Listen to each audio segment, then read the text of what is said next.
for the future. Ladies and gentlemen, it is my honor to introduce the Senator from New York and the leading candidate for the Democratic nomination, Diane Rodham Clinton.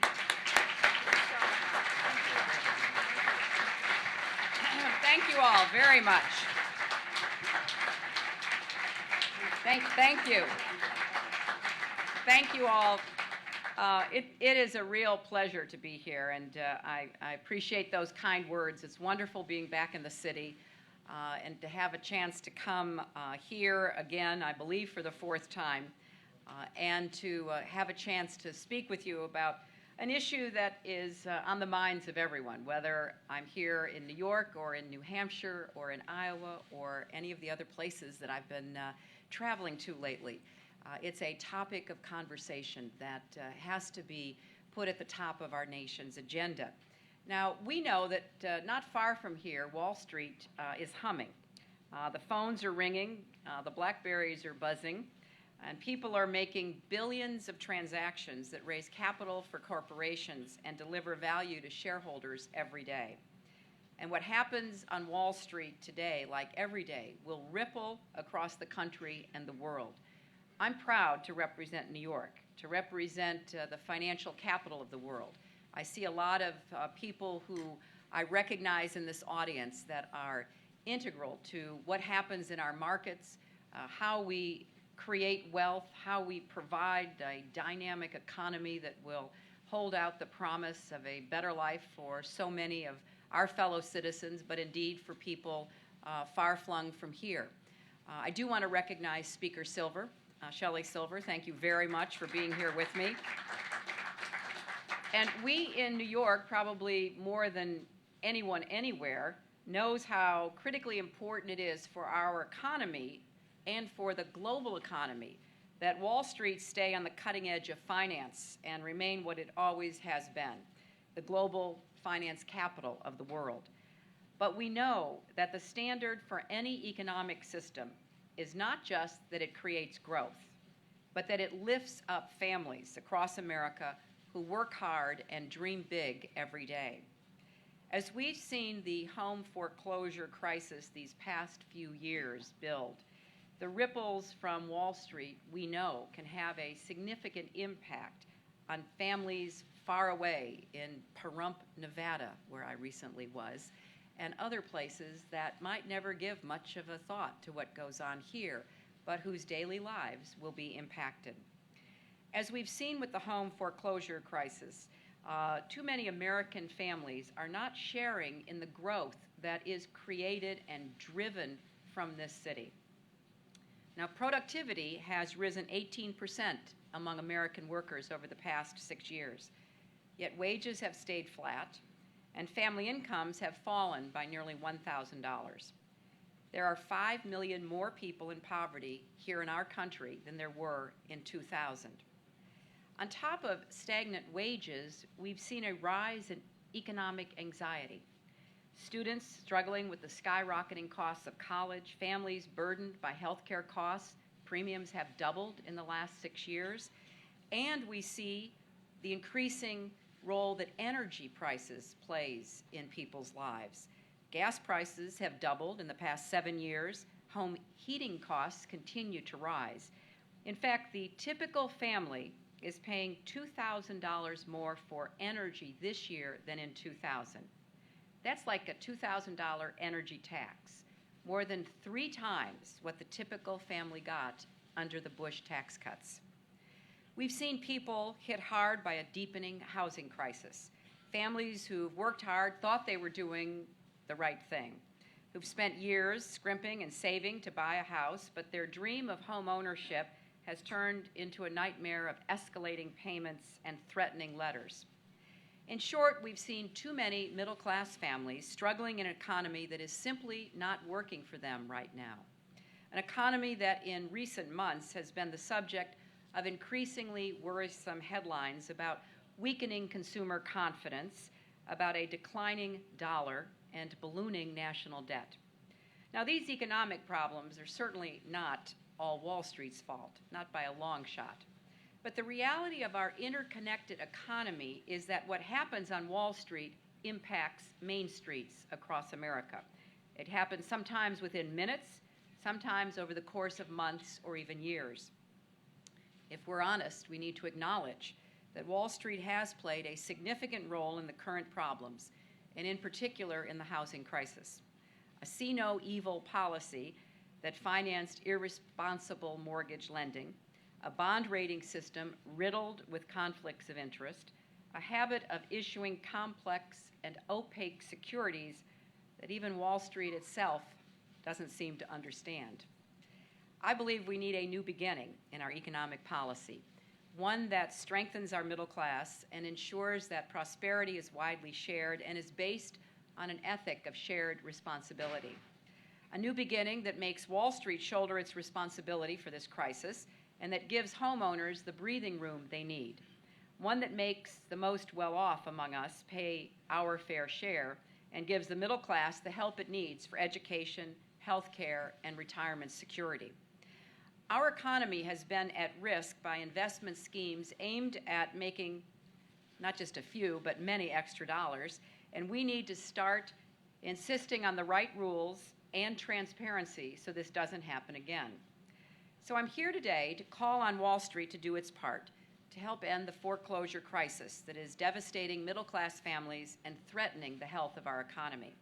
Wall Street needs to be part of a comprehensive solution that brings to the table all those responsible and calls on them to do their part. Wall Street helped create the foreclosure crisis, and Wall Street needs to help us solve it. Let's start with an honest, clear-eyed assessment of what went so terribly wrong. Over the past 7 years, as incomes fell and wages stagnated, many families were lured into risky mortgages with rates that later jumped beyond what they could afford. Now, we can debate what was technically illegal. We can debate what should be defined as predatory. But there is no debate that what happened did not reflect the best of our financial system. It did not reflect prudence, transparency, or even an understanding that behind large bundles of securitized mortgages are real families who were led into bad situations by people who should have and even did know better. As a result, 1.8 million foreclosure notices have gone out this year, an increase of 74% from last year. And the worst may be yet to come. The rates on 2 million mortgages are set to escalate over the next 2 years. Meanwhile, there's been an unprecedented national decline in home values. Middle-class families can't afford to refinance their loans, and it's gotten a lot harder to sell their homes. Many families are finding themselves trapped, stuck with mortgages they can't pay and expenses they can't meet. So they're facing wrenching choices: pay their medical bills or pay their mortgage, put off retirement or lose their homes. And many people who've worked hard and did try to follow the rules are receiving the same grim letter in the mail that says, "Get out now." I met a woman in Derry, New Hampshire, a stay-at-home mom with 3 children whose husband lost his good-paying job. He was in the computer industry. They kept making their loan payments for 6 months after he was laid off. But just at that time, their interest rate ballooned from about 8% to 11%. They tried to file for bankruptcy, but the bank still foreclosed on their home. And even after her husband found a new high-paying job within a year, they were unable to make their back payments. Basically, the door was shut in their face. When I met her, it was literally the day before her family was being forced out of their home with nowhere to go. As the foreclosures mount, the housing crisis is also becoming a municipal crisis. Cities and towns face the prospect of blight, higher crime rates, vacant properties marring neighborhoods, cutting tax receipts, and dragging down property values. And I believe the housing crisis also threatens the economy as a whole. Even Americans who don't face foreclosures are feeling the impact. 60% of the total wealth of middle-class families resides in their home equity. And home equity withdrawals accounted for more than 8% of families' disposable income in 2005. So as housing prices decline people have less money to draw on for everything else, from medical bills to car payments to college tuition. We know that consumers are the backbone of our economy. That has been true from the beginning. It's been especially true in the last years. And right now, consumers are hurting. I've talked with CEOs of some of our large discount retailers. They tell me that the amount of money being spent is down. The number of shopping days has decreased. People come in the beginning of the month when they actually get paid, in the middle of the month, but otherwise they're much scarcer as consumers than they used to be. With the holidays quickly approaching, a lot of middle-class families are feeling the pinch. And the global financial markets are also suffering. Risky loans have been packaged and sold around the world. Mortgage companies have collapsed. Financial firms have recorded losses in the tens of billions, and there's predictions for tens of billions more.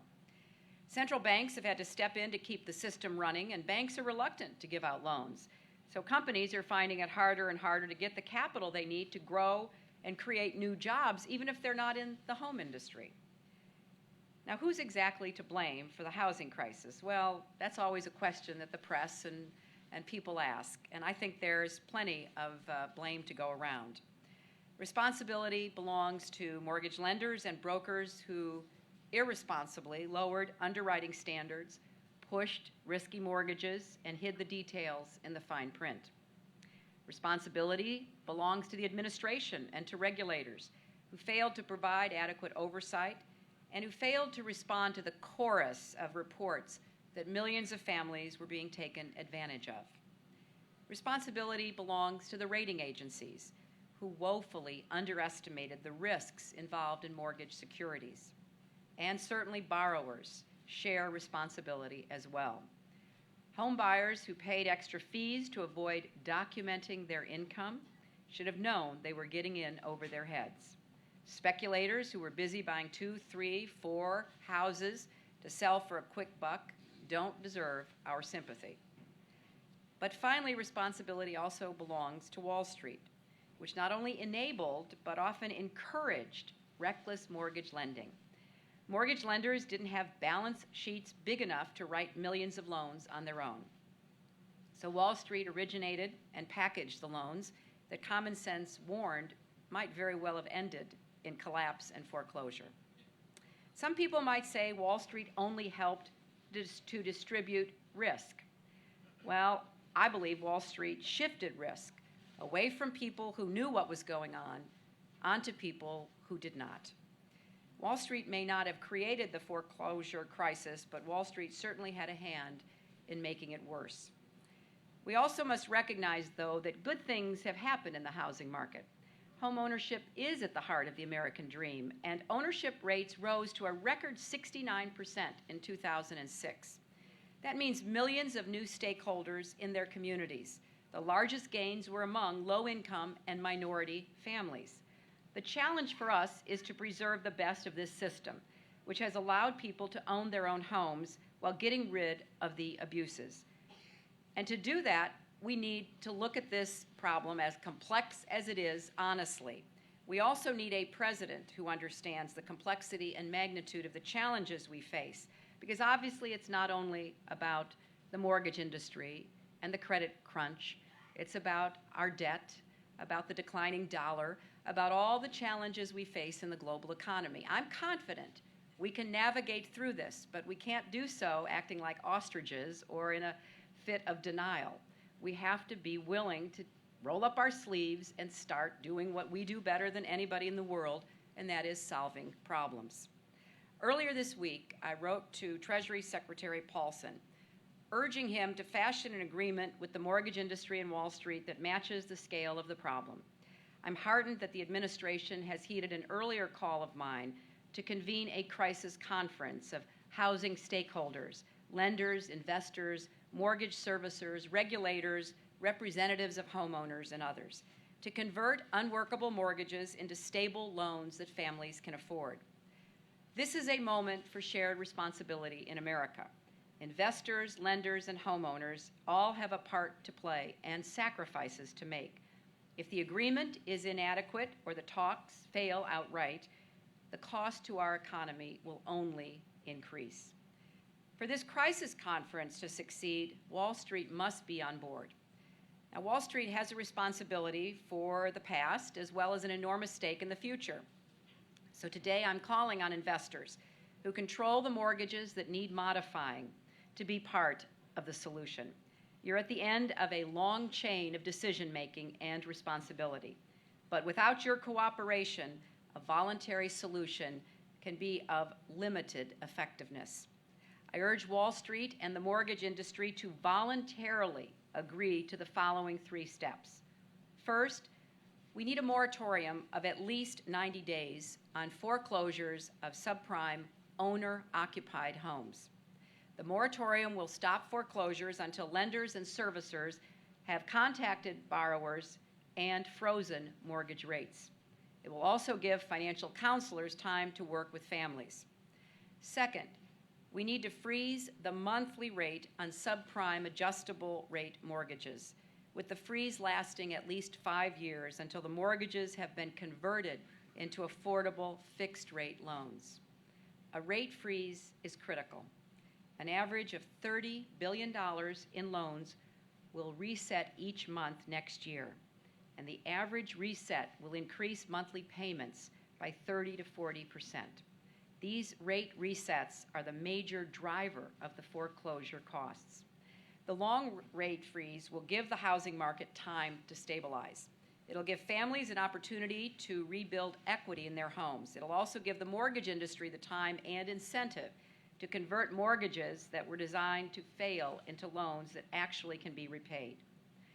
Third, the mortgage industry must provide status reports on the number of mortgages it is modifying. Accountability is essential. Despite all the media coverage, despite all the hearings, despite the Secretary of the Treasury, despite all that has gone on in the last 30 to 60 days, the mortgage industry has only modified about 1% of at-risk mortgages this year. That is simply not enough. Now, I hope everyone will voluntarily agree to these steps because we cannot fail at this. The costs are just too high. If we cannot reach a voluntary agreement, I will consider legislation to address the problem. Mortgage servicers can work with borrowers to modify their mortgages. In the process, they can save families their homes, save investors from losses down the road, and help the economy.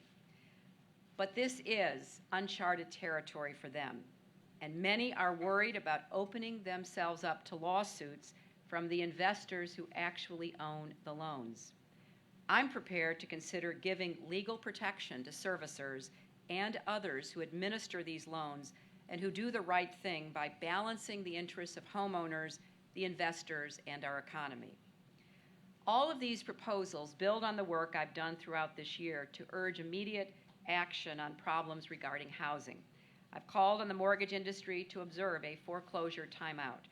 I've put forward a plan to crack down on unscrupulous mortgage brokers, to end lending abuses, and expand the financial counseling programs that have been shown to reduce defaults and foreclosures. I propose that we allow the state housing finance agencies to issue tax-exempt bonds to help families refinance their mortgages. On Monday, the Bush administration said it will give this idea a try, and I'm pleased to hear that. But I wish they'd done it when I proposed it 2 months ago and more than 225,000 foreclosure notices ago. While we work to solve the immediate housing problem, I'm also calling on the administration, the regulators, and the mortgage industry to ensure that the abuses of recent years don't happen again. We need an industry-wide commitment to tightening underwriting standards and disclosure obligations. We need to vigorously enforce federal prohibitions against abusive lending practices. And we need to eliminate prepayment penalties. You know, this has been one of the most heartbreaking elements of this crisis. I did an event about this down in Orlando, Florida, early last spring, talking with a lot of homeowners who had gotten into subprime mortgages. They fit the profile. Many were first-time homeowners. One got in trouble because he thought he was doing the right thing. His family and everyone told him, well, as much money as you can save, pay off the loan as fast as possible. So he started putting more and more money aside to begin paying over what his mortgage payment was, only to find out he had triggered the prepayment penalties and found himself with an increasing interest rate that forced him into foreclosure. We obviously need to clean up the standards and make all of the disclosures much more understandable to everyone. But we do need to prosecute mortgage servicing fraud and foreclosure rescue fraud to the fullest extent of the law. And we certainly need to expand financial counseling for homeowners and buyers. What I'm proposing is a comprehensive workout, not a bailout, of our most pressing economic problem. And I do hope that many of you here and a lot of our leaders on Wall Street will join with me and others in helping to find these solutions. I was pleased that Mayor Bloomberg announced today a fund that will be a nonprofit fund along the lines that I've been advocating to help homeowners here in the city facing foreclosure. Because addressing this issue with the right leadership and a commitment to shared responsibility will solve the problem. But let's remember that addressing the housing crisis is only one piece of what has to become a broader agenda for creating shared prosperity for Americans again. That's why I've put forward a package of middle-class tax cuts that will help restore the basic American bargain. If you work hard, you can get ahead. With dignified work, a college education, affordable health care, child care, savings, and wealth creation. We need to change our tax code to reward middle-class families, and by doing so, we can get money into the pockets of tens of millions of people who will spend it. I also will extend middle-class tax cuts, including the child tax credit, the marriage penalty relief.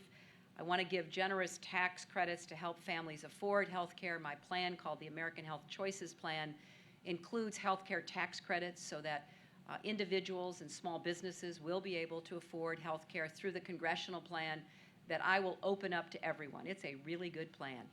It's not government medicine. It is government administered, and Congress people love it. You get more than 250 choices at an average cost that is less than what you can find through your employer or in the marketplace. Unfortunately, it is limited to federal employees. By increasing the pool dramatically, we will lower costs and be able to deal with some of the other cost drivers in the healthcare system. I'll also offer up to $1,000 in matching tax cuts to help families save for retirement. We also have a savings crisis. We have the lowest rate of savings since 1929, and coincidentally, we have the highest income inequality gap since 1929. That was not a good year for America. So I think we need to be smart about how we're going to move forward together. I want to expand the earned income tax credit, increase the education tax cuts. You know, it was interesting as I started traveling around the country last winter. I would be in small groups with my supporters and a lot of my wonderful donors, some of whom are here today, and I'd go through my list of what I wanted to do as president, and I would say I wanted to increase college affordability, and people would nod and they would be in obvious agreement. But if I said it in a gymnasium in front of 2,000 people in Concord, New Hampshire, they stood up and cheered and kicked the bleachers because it has become so expensive. We are shutting the door on college for a lot of worthy and motivated young people. I believe we should tie the minimum wage to congressional salaries so that Congress can't get a raise unless working men and women do too. We have to reform the alternative minimum tax, and I give Congressman Rangel a lot of points for courage in trying to take this on because it will increase the tax rates on millions of New York taxpayers and millions others throughout America just at a time when we need stimulus, so we've got to deal with the AMT. It's a stealth tax that most people were never meant to pay, but the growing concerns in our economy should prompt us to consider whether working families need more immediate assistance in the form of economic stimulus.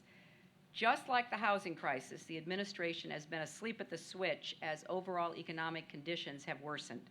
We need a president who will wake up every morning focused on keeping our economy on track. And if we wake up to the current economic forecasts, a vigilant president should be talking about the right kind of stimulus today. And by right kind, I mean broad-based. We have, as my husband and I often say, certainly benefited over the last 7 years of this administration, as we've seen the vast majority of Americans basically stall. So if we talk about stimulus, let's talk about the right kind of stimulus. More and more economic forecasters and even just families across America worry we may face an economic set of issues that will stall growth even more, hit much harder on the income and the assets of people who are living on what I call the trapdoor economy right now, one pink slip, one missed mortgage payment, one medical diagnosis away from falling through and losing everything. That's why I have called for up to $5 billion in immediate assistance to help communities and distressed homeowners weather this foreclosure crisis.